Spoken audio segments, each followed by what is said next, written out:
Emmanuelle Séris, bonjour. Bonjour.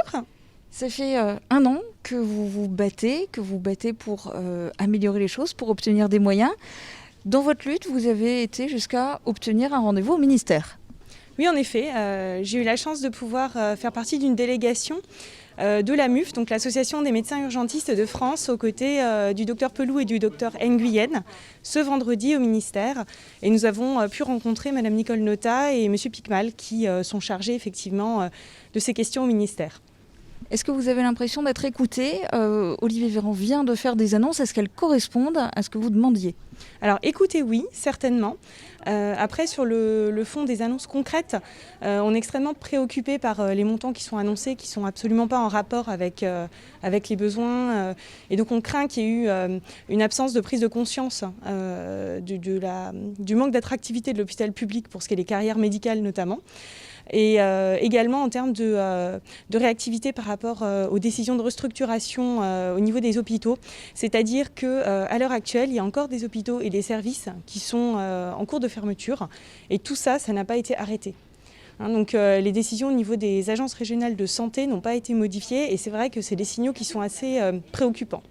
Mais les chiffres concernant ce que vous demandez, ça s'élève en milliards, ça paraît énorme. C'est calculé comment ? Est-ce que c'est pas exagéré pour essayer d'obtenir un minimum ? Au niveau des praticiens hospitaliers, on estime qu'il faudrait monter de 30% le salaire de base et doubler le tarif de la garde. Ce sont les revendications de la MUF.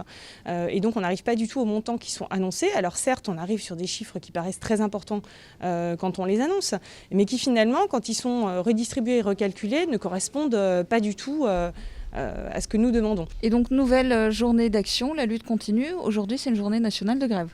Parfaitement. Et donc, aux urgences de Sarreguemines, on a choisi d'illustrer ce mouvement de grève de manière, je pense, originale et peut-être un petit peu différente de ce qu'on a fait jusqu'ici, en invitant le FRAC, qui a exposé des œuvres qui permettent d'illustrer un mouvement de contestation et qui prône la liberté d'expression à travers le monde. Et bien justement, on va voir ça tout de suite en images. Opération Jour de colère. C'est une exposition atypique dans un lieu insolite. Des œuvres d'art dans les urgences.